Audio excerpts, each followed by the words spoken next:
absolutely fantastic, but it was like the screwdriver job all the time. A lot of people think he's overrated, don't they? I don't know if I meant to say that, but you can get them. I even got into... This is British Strongman Podcast with Josh Lancaster and Shane Jerman. Strongman programming and technical excellence for everyone. Boom. Underrated versus overrated. So let's talk about Eddie Hall. So you did a brilliant video on this the other day, Shane, that I really enjoyed, actually. I like the whole delivery of it, like the whole edit. I thought it was brilliant. Okay. So, yeah, what do you think? What's the summary of the video that you put together about it being like the strongest of all time, like just kind of in the gym, like his gym lifts, just being the strongest human to have ever walked? What do you think? Yeah. Do you think a lot of people think he's overrated, don't they? A lot of people think that he got. Well, this is the thing with Eddie, is I think it's a funny question, actually, because it's 50-50. Half people say he's overrated, half people say he's underrated. Because you'll notice that I said strongest in the gym. I didn't say the best strongman, because I don't believe, a lot of people were commenting on that video saying, I believe Thor's the best strongman. I was like, well, I didn't say the best strongman. I meant just like, in general, lifting random shite, like dumbbells, cables, push downs, curls, all this. And not a lot of strongmen train that way, so they're not going to be, what I meant by strongest in the gym was like your average gym bro who knows nothing about yokes and farmers and stones. If they seen Eddie in the gym, stacking the machines, doing the dumbbells, I believe that he is up there with, probably the strongest person in the world. Because most strongmen drop that stuff because it's not specific, really, is it? You know what I mean? Like, they would spend more of the time doing the specific lifts, whereas Eddie was quite well known for spending the majority of his time doing that stuff. So it only makes sense that he's going to have got to a level that most haven't gone to. However, I do agree that I believe as a strong man, in terms of like, yoke farmers, stones, arm over arm, that kind of stuff, loading medleys, I don't think he was the greatest. He was good at it, obviously. So I'd say in that regard, some people overrate him, but also people underrate him as well. So it's basically Thor and Eddie have that 50-50 split where you either Team Thor or Team Eddie, don't you? So it depends who you speak to. Yeah, I think you've hit the nail on the head. Like it really depends on the person asking the question in the context. Like asking the question in what context. Like if you're talking about strongman, then. Well, if you're talking about just pure strength, like I can remember him when he was like it was one of the reasons why I started loving strongman. To be honest, like I was following like Eddie Hall a lot at the time, and just seeing the, just the raw strength of like your press, your squat, your deadlift, like having, see what did he do? 350 for 8 high bar, no sleeves. No shoes. Like, this made me laugh because somebody commented on that video and they said, Eddie would just about squat 400 in a powerlifting comp in wraps and belt. And I was thinking, you mad? Because at Worlds 2017, I think it was 2017, whatever it was, he did, it was 325 for reps, that standard setup they use. And he did 15 reps, which is the most reps anybody's ever got on that setup. And other strongmen have gone on, like Hicksy went on to squat 460. Thor went on to squat about maybe similar 450, 460.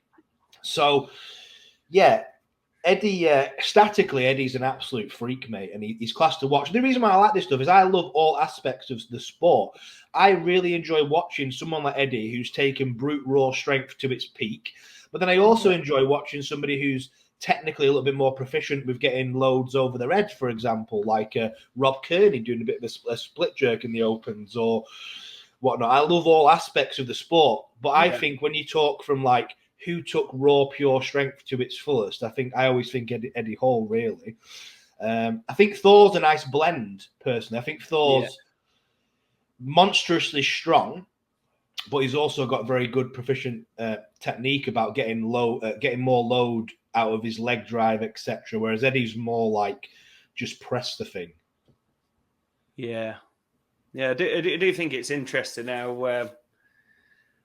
Like say the deeper I've got into strongman and stuff, I realise that, say, in terms of like actual producing force production, in terms of defining strength, like powerlifting, like people might shoot me for saying this, but powerlifting is, for me, it might actually be a better test of strength. I kind of prove it. Some of the comps that I've done and like I've done well at, and like. Do you know Marcus Collins? No. He's a 105 powerlifter. Yeah. But I coach him. He's a fucking good lad. But he's just gone into strongman, and he's really good at strongman. But he's got a 320 back squat. And what's your raw back squat, Josh? What you talking, like high bar? What? Like just on average, is it about 210, 220?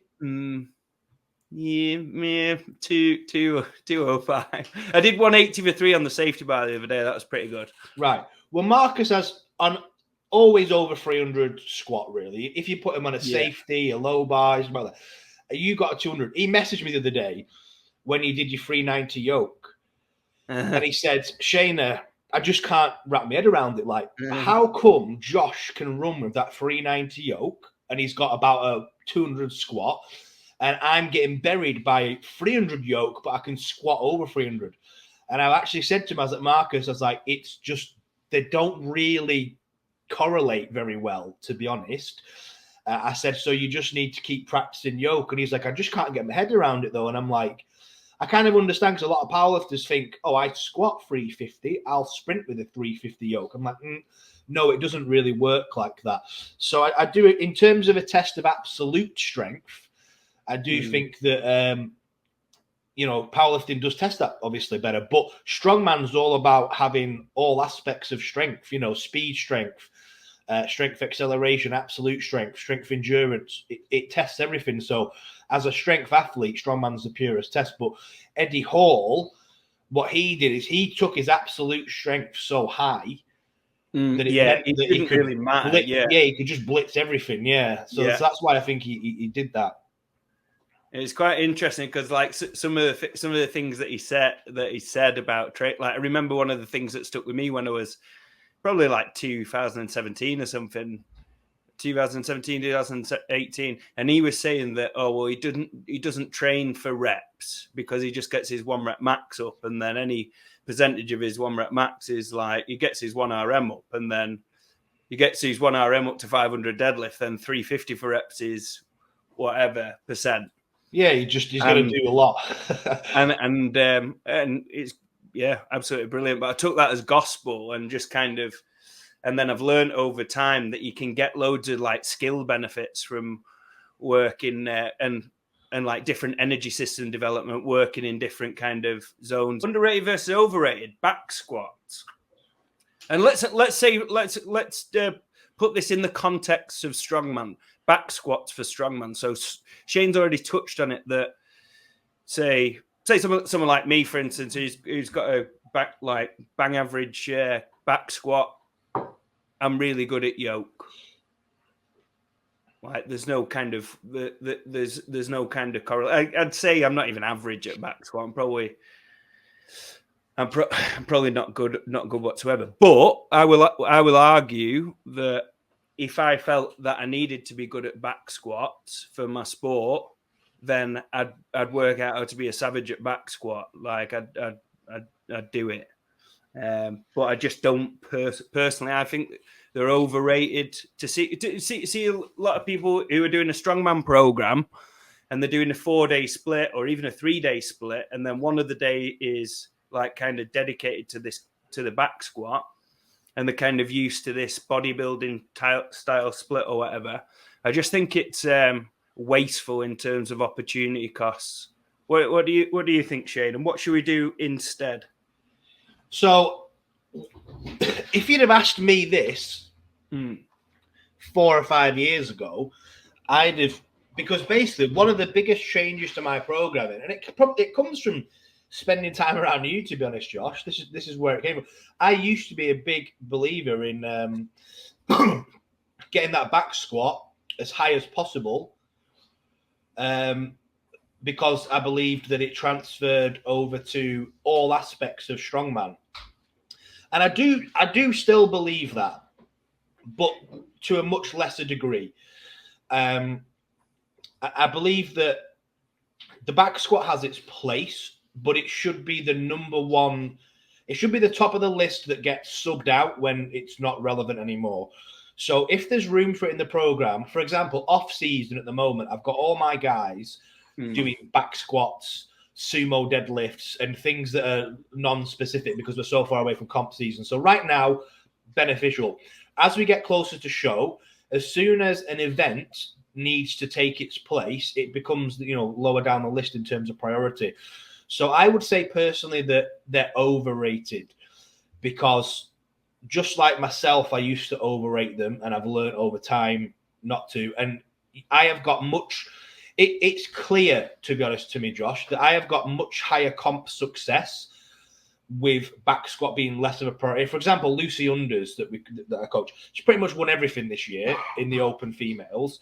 And she hardly ever squats anymore, to be honest with you. We just kind of tick over with them a little bit. Like, she does squat, but it'll be like a couple of sets just to get the deep knee flexion in, really.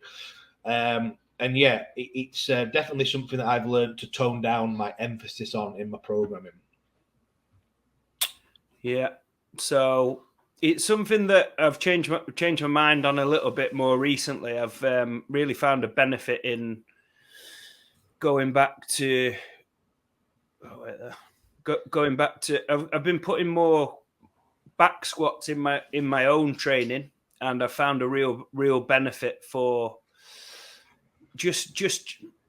I've been putting back squats in with a view of just generally getting stronger, rather than it being a kind of thing that I'm trying to get better at as an absolute like top end number. So instead of like chasing numbers and trying to get my 1RM up to, so brilliant deadlift from Lucy, that one there. That was 300, the record, wasn't it? Yeah. But recently because I've been an advocate of front squatting for ages, and I've like front squatted every week for a couple of years, and I've noticed a massive carryover to my overhead events, technique, loading events, such as like I remember, say 3 or 4 years ago, I was confident lapping like significantly more than what I could extend with on, like, say, a sandbag or a stone. Whereas now I feel like, even if it feel right now, if I could I feel like if I could lap a 180 stone, I feel like I could load it to like 48 inch. But I can't. Anyway, I can't. But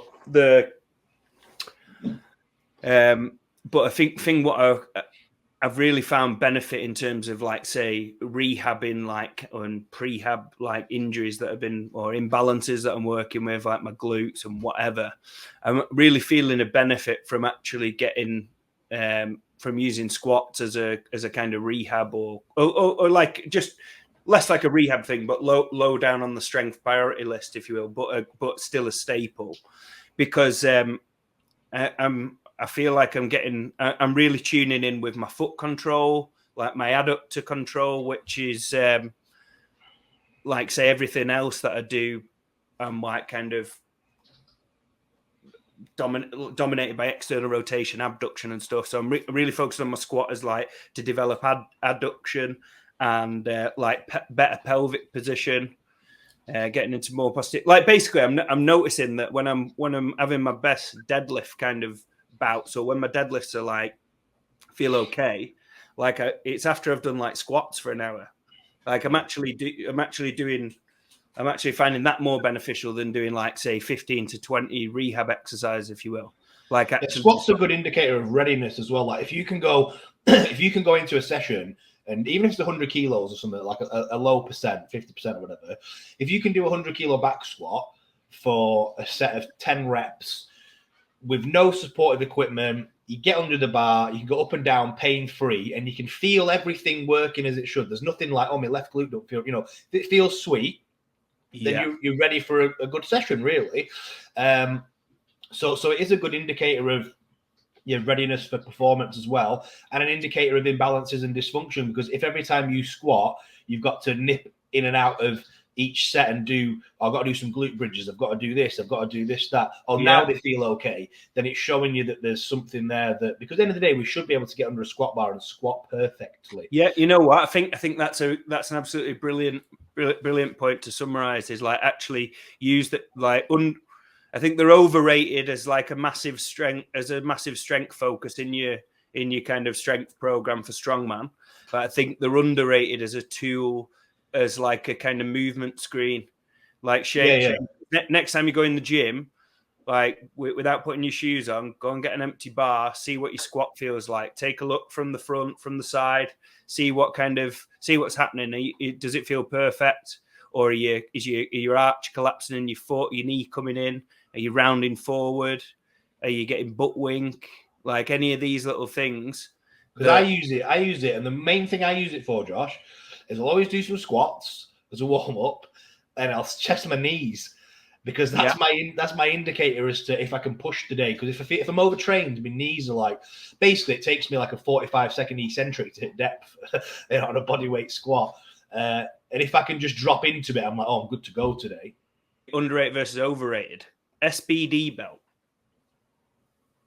I don't own one, Josh, to be honest with you, so I don't know.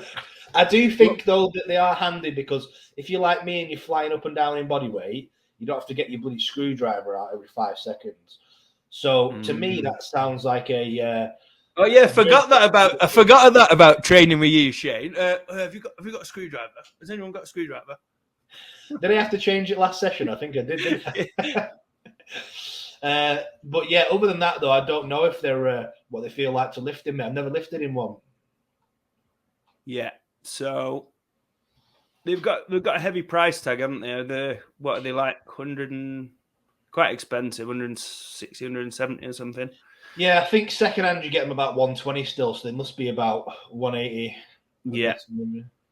So I think that if you're not, unless you see quite a lot of people who are sponsored and stuff, and have to get they have to wear the Strength Shop stuff, or they have to wear the Cerberus stuff, or they have to wear whatever.